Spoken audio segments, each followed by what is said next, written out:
Bonjour, je suis heureux de vous retrouver pour 2 nouvelles affaires des enquêtes impossibles. Quand 3 personnes de la même famille sont agressées à leur domicile par un tueur à gages et qu'une seule d'entre elles s'en sort saine et sauve, les enquêteurs ont naturellement tendance à suspecter de prime abord le membre de la famille survivant. Grâce à leur expérience, les policiers savent en effet que dans 80% des cas d'homicide, l'assassin fait partie de l'entourage proche des victimes. Mais l'emploi d'un tueur à gages dans un homicide en brouillant les pistes rend souvent le travail plus difficile pour les agents des forces de l'ordre. En France, c'est une des raisons pour lesquelles le taux d'élucidation des meurtres lors d'un règlement de compte entre malfaiteurs est bien inférieur à la moyenne nationale. Dans seulement 50% des cas, l'exécuteur et le commanditaire sont retrouvés par la police. Pour relier le commanditaire au crime, la police devra tout d'abord identifier le tueur à gages, puis ensuite prouver qu'il existait en effet une relation entre l'exécutant et le cerveau du crime suspecté. C'est en tout cas la mission que s'est fixée en 1989 la police de Münster dans l'Indiana, afin de retrouver la tête pensante du double meurtre d'un couple heureux en amour comme en affaires, Donald et Marsha Levin. 9 novembre 1989. La police de Münster, dans l'Indiana, reçoit un appel à l'aide passé du domicile du riche entrepreneur Donald Levin et de son épouse Marsha Levin. Chez eux, la police fait une découverte macabre. Les 2 époux ont été tués. Marsha Levin avait reçu une balle sur le côté gauche de la poitrine et elle avait aussi une autre blessure sur le côté de la tête. Donald Levin avait reçu une balle dans la poitrine du côté gauche et une autre balle sur le côté de la tête. Marsha est morte, Donald respire encore, mais il décède à l'hôpital. Leur fils de 24 ans, Mark, en visite, est également blessé. Il a reçu un coup très violent à la tête et il perd beaucoup de sang. Son crâne est fracturé. Il aurait été frappé par celui qui a abattu ses parents. J'ai un colis à livrer à Monsieur Levin. La première confrontation avec le tueur a eu lieu dehors, devant le garage. L'homme en question déclare avoir un colis à leur livrer, mais Mark le trouve étrange. Il a eu des doutes parce que l'homme ne portait pas l'uniforme habituel de l'enseigne de livraison express. Et sa voiture n'avait pas de logo non plus. L'homme demande à Mark Levin une signature, puis il dit s'être trompé de colis et s'en va. Mark est retourné à l'intérieur de la maison. T'attends un colis?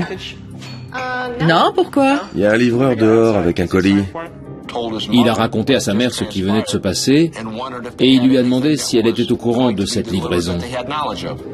Le livreur revient, cette fois-ci à la porte d'entrée, et remet à Mark le fameux paquet. Il sort ensuite une arme à feu avec laquelle il le menace. À genoux, dépêche! Mark ne veut pas se soumettre. Le livreur le frappe alors violemment et le laisse là, sans connaissance. Tout ce dont il se souvient, c'est que peu de temps après, il a entendu sa mère crier et qu'un coup de feu a été tiré. Mark reprend connaissance et sort de la maison pour aller se réfugier dans l'école, de l'autre côté de la rue. Il y avait beaucoup de monde dans la rue. C'était l'heure du début des cours et par conséquent, parents et enfants étaient en route sur le chemin de l'école. Ils ont vu Mark sortir de chez lui couvert de sang. Il saignait à la tête et ils se sont dit que quelque chose était arrivé, mais ils ne savaient pas encore quoi. 30 secondes plus tard, ils voient un homme armé sortir en courant de la maison. Les différents témoins l'ont décrit comme un grand type barbu et plutôt baraqué. L'homme se met à courir après Mark, mais très rapidement, il regagne une voiture garée dans la rue. Au moment d'entrer dans sa voiture, il aurait tapé du poing sur la carrosserie en lançant un juron. Lorsqu'il prend la fuite, un couple qui venait de déposer son enfant à l'école décide de le suivre. Ils ont assisté à la scène et ils se sont dit « Suivons ce type et voyons où il va ». Mais ce dernier a pilé, il est sorti de la voiture et les a menacés de son arme. Terrifié, le couple obtempère et stoppe aussitôt la poursuite. mais ils ont eu le temps de voir sa voiture, une Corsica bleue. La police espère que son identification les conduira jusqu'au tueur. Les enquêteurs se rendent sur la scène de crime dans l'espoir d'y recueillir d'autres indices. La police découvre l'enveloppe livrée par le tireur, à l'endroit où Mark l'avait laissé tomber. À l'intérieur se trouve un indice clé, un plan. Le plan était une carte de la ville de Chicago sur laquelle l'emplacement de l'aéroport de Midway était entouré. La carte contient également un itinéraire de l'aéroport jusqu'à la ville de Munster, un autre indice très révélateur. S'il a eu besoin de cette carte, c'est manifestement qu'il n'était pas de la région. Ce simple fait écartait d'office l'hypothèse d'un cambriolage ou d'une effraction classique. En attendant d'en savoir plus, les enquêteurs se concentrent sur l'identification du tireur. Les témoins sont nombreux, ce qui permet d'établir le portrait robot du livreur auquel Mark Levin a eu affaire. Dans les 35-40 ans, blanc, plus d'1m80, pas de signe distinctif au visage, pas de lunettes, une barbe plutôt bien fournie et une carrure d'armoire à glace. Les enquêteurs se mettent à la recherche du véhicule du tueur. Si celui-ci venait de l'aéroport, il a dû le louer. Pourtant, l'identification de la Corsica bleue s'avère beaucoup plus difficile que prévu. Pendant qu'une équipe d'enquêteurs recherche le véhicule, une autre cherche à découvrir ce qui a pu motiver le meurtre des époux Levin. Le mobile est manifeste, l'argent. J'ai découvert qu'ils étaient à la tête d'une fortune estimée à environ 25 millions de dollars. Le principal suspect est le fils unique des Levin, Mark, grièvement blessé lors de l'agression. Parmi les personnes qui auraient pu tirer un bénéfice du crime, il y avait d'abord leur fils, à cause de l'argent. Pourquoi avait-il survécu alors que ses deux parents avaient succombé? On se posait des questions. On se demandait pourquoi lui seul s'en était sorti. Y avait-il une raison à cela? C'était quand même louche. Et si le fils Levin avait engagé quelqu'un pour se débarrasser de ses parents? Mais tout indique que Mark entretenait de bonnes relations avec eux. Et il semble très affecté par cette perte. Le gamin était complètement anéanti, pour ne pas dire dévasté. De plus, sa blessure à la tête est trop grave pour qu'il puisse s'agir d'un coup monté. Un bon centimètre. Quelques petits millimètres de plus et Mark y passait aussi. S'il avait été frappé un peu plus fort ou ne serait-ce qu'à un endroit légèrement différent, il serait mort lui aussi. En réalité, Mark continue d'avoir très peur pour sa vie. Il a presque aussitôt commencé à se cacher. Il n'est pas allé aux obsèques de ses parents. Ses gardes du corps, sa famille et ses amis, tous lui ont fait comprendre que c'était trop dangereux pour lui. Mark Levin est mis hors de cause. Mais si ce n'est pas lui, qui cela peut-il être? La police s'intéresse à la vie professionnelle de son père. Il avait des intérêts commerciaux et des sociétés immobilières dans l'Illinois, en Californie et dans l'Arizona. Quelqu'un aurait-il eu un intérêt à le tuer? Donald était quelqu'un de très direct. Il avait un certain franc-parler et pouvait se montrer très agressif. Certains l'auraient décrit comme un tyran en affaires. Je crois que Donald déplaisait à un grand nombre de personnes dans son entourage professionnel, au point que certains finissaient par être carrément dégoûtés. Elke Flevel travaillait dans l'une des sociétés de Donald Levin, une société immobilière et de gestion de biens basée à Phoenix, dont il avait confié la gérance à son frère Robert. Plusieurs fois, je l'ai vu prêt à sauter à la gorge de quelqu'un qui l'avait contredit. Les enquêteurs décident de contacter le frère de Donald, Robert. Robert était à Phoenix. Il a tout de suite pris un avion de Phoenix à Chicago. Puis il s'est rendu jusqu'à Munster dans l'Indiana. Robert Levin passe plusieurs heures avec la police à essayer de les aider. J'espérais qu'il nous dise qui, selon lui, aurait pu être derrière le meurtre de son frère Donald et de sa belle-sœur, Marsha. Robert raconte que plusieurs personnes avaient des raisons d'en vouloir à son frère, y compris des gens auxquels personne n'aurait pensé. Il a évoqué le crime organisé à New York. Il nous a parlé d'un certain ressentiment ou d'une rancune de la part d'anciens associés de Donald Levin. Il avait été en affaire avec eux et on peut dire qu'ils étaient jaloux de sa réussite. La mafia, d'anciens associés, se pourrait-il que Donald Levin ait été la cible d'une bande organisée ou l'objet d'une jalousie meurtrière? Est-il possible que sa réussite lui ait coûté la vie? Il a fallu qu'on fouille dans toute la vie des Levin et qu'on sache avec qui ils avaient eu de gros différends. On avait mis 4 agents sur l'affaire. Ils ont été occupés, disons, 16 à 18 heures par jour pendant des mois. Tous ces efforts ne donnent rien. Ils ne retrouvent pas la voiture ni aucune piste du côté de la mafia ou de ses anciens associés. Ce travail n'a abouti à rien du tout. Puis, un appel fait prendre une nouvelle direction à l'enquête. Un jour, on a reçu un appel d'une agence de location de voitures qui disait ceci. Concernant votre demande de recherche, on a trouvé 5 ou 6 Corsica loués sur cette période. Les enquêteurs se mettent à éplucher les contrats. Un nom leur saute aux yeux. Le contrat a été signé Robert Levin. C'est le frère cadet de la victime. Robert Levin était censé se trouver à Phoenix. C'était le frère de Donald et le beau-frère de Marsha. Il ne pouvait pas avoir loué une voiture à 11 heures du soir la veille du meurtre. Cependant, même si le nom, l'adresse et le numéro de carte bancaire indiqués sur le contrat sont bien ceux de Robert Levin, un élément ne colle pas. Toutes les coordonnées étaient celles de Robert Levin, sauf le numéro de téléphone fixe. Le numéro de téléphone indiqué n'était pas celui de Robert Levin. Les enquêteurs ont vérifié cette information et ils ont découvert que c'était celui d'un dénommé Bruce McKinney. Ce nom ne dit absolument rien à personne. Dès qu'on a retrouvé son nom, on a vérifié son casier et on a appris qu'il avait été arrêté pour possession de marijuana avec intention de la revendre et on a sorti sa photo. Bruce McKinney est un homme barbu, plutôt costaud, qui ressemble en tout point à l'homme que les témoins ont vu sortir armé de chez les Levin. Là, je me suis dit, c'est notre homme. On le tient. Quand il compare les empreintes digitales de Bruce McKinney avec celles de l'enveloppe abandonnée sur la scène de crime, ce sont aussi les mêmes. C'est donc forcément McKinney, le tueur. Il n'avait aucun antécédent de violence familiale, ni de coups et blessures. Il n'avait jamais tenté de commettre un meurtre.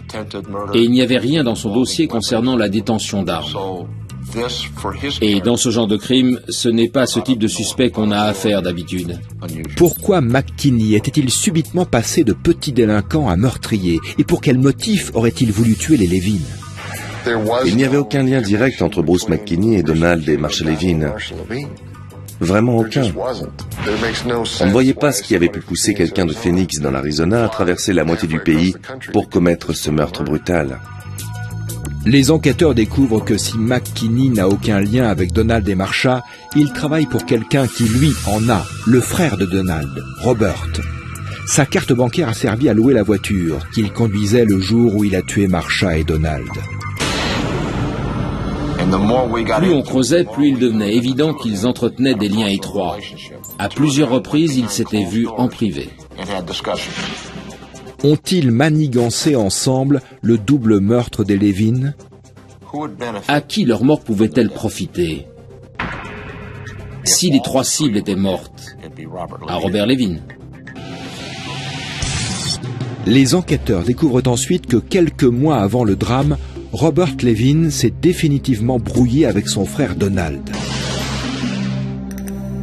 Pendant l'été 1989, Donald Levin s'est rendu à Phoenix pour se pencher sur la comptabilité de l'entreprise. C'est ainsi qu'il avait découvert que son propre frère, Robert, avait détourné la somme colossale de $250 000 de l'entreprise dont ils étaient tous les deux propriétaires. Donald était littéralement foudrage. Donald, tu vas le regretter, crois-moi. Donald va alors rétrograder son frère et lui retirer son statut d'associé. Dès lors, Robert Levin n'est plus qu'un employé de bureau comme les autres. Robert accordait une très grande importance à son image. Ça l'a complètement anéanti que Donald raconte à qui voulait bien l'entendre « Mon frère est un escroc. Il m'a volé de l'argent et il n'est plus gérant de ma société. » Le coup est très dur financièrement. Il n'avait que ce salaire. Donc le niveau de vie de Robert a considérablement baissé. Depuis le début, les enquêteurs soupçonnent celui qui a assassiné les Levin d'être un tueur à gages. Maintenant, ils savent qui l'a engagé. Les dominos sont tombés les uns après les autres et tout indiquait que c'était lui le coupable. Lui et lui seul avaient à la fois les moyens et le mobile. Pour parvenir à son objectif, il a réussi à convaincre Bruce McKinney de commettre les meurtres à sa place. Sur le papier, McKinney avait tout du tueur à gages idéal. Il s'était souvent vanté auprès de Robert Levin d'être un vétéran du Vietnam, habitué à tuer. Il avait raconté à Robert Levin qu'il avait été béret vert au Vietnam, que sa tête était mise à prix par les Viet Cong et qu'il était un vétéran hautement décoré. En réalité, McKinney n'a jamais été soldat et il n'a jamais tué personne, mais il accepte quand même ce contrat. Bruce McKinney et Robert Levin sont interpellés le même jour. Les deux refusent de parler. La police n'a aucune preuve contre Robert Levin et elle est forcée de le libérer rapidement. Peu de temps après, il disparaît. Quand Robert Levin a disparu de la circulation, Bruce McKinney a compris que son complice l'avait lâché. Il fallait qu'il sauve sa peau parce que Robert n'était plus là pour l'aider. De toute évidence, il se moquait bien de ce qui pouvait lui arriver. Bruce McKinney n'a pas le choix. Il passe un marché et il raconte tout aux autorités. Peu de temps après s'être fait rétrograder, Robert Levin a contacté McKinney. Robert Levin a fait comprendre à Bruce McKinney que s'il était disposé à éliminer les trois Levin, Donald, Marsha et Mark, il ferait de lui un millionnaire. Bruce McKinney traversait alors une période difficile. Il n'a pas hésité à se faire passer pour quelqu'un qu'il n'était pas.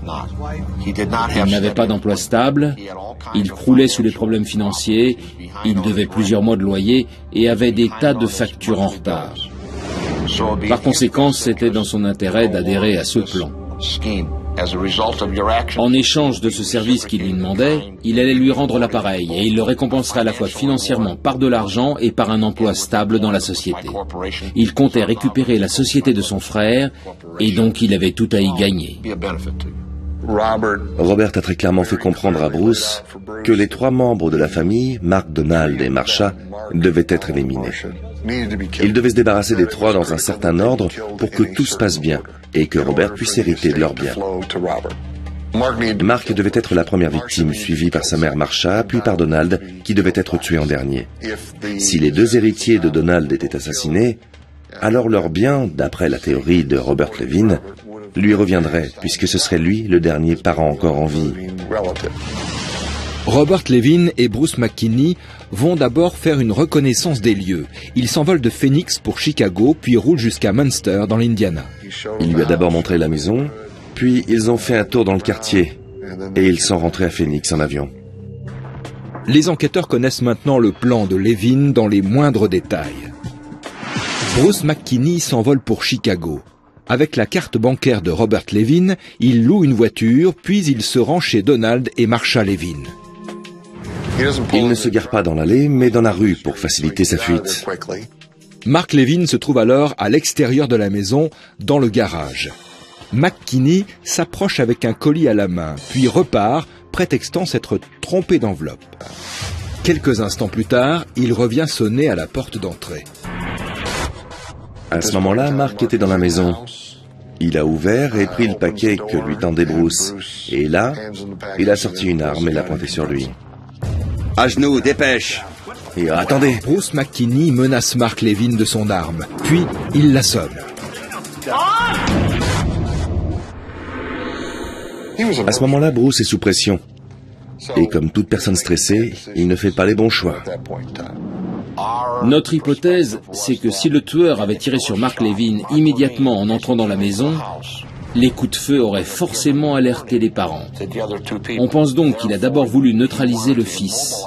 Comme ça, une fois débarrassé de Marsha et Donald Levin, il pouvait tranquillement achever le fils Levin pour terminer le travail. Cependant, les cris poussés par Mark alertent sa mère. Mark! Mark! Marsha est aussitôt accouru en hurlant le nom de son fils. Pris par surprise, Bruce s'est tourné et a tiré le premier coup de feu. La détonation alerte Donald, qui accourt alors vers sa femme. Donald Levin est sorti en trombe de la salle de bain. Le faux livreur lui a tiré une balle dans la tête et une autre dans la poitrine. Aussitôt après, il s'est retourné et il est revenu sur ses pas. Il a vu Marsha qui essayait de se relever et il lui a tiré une balle sous le menton. Leur exécution est aussi brutale que rapide. Mais quand Bruce McKinney revient dans l'entrée, Mark Levin n'y est plus. Maintenant que les enquêteurs disposent des aveux complets de Bruce McKinney, ils montent un dossier solide contre Robert Levin. Son arrestation n'est plus qu'une question de temps. Être un fugitif, c'est compliqué. Il faut avoir des ressources et aussi des contacts.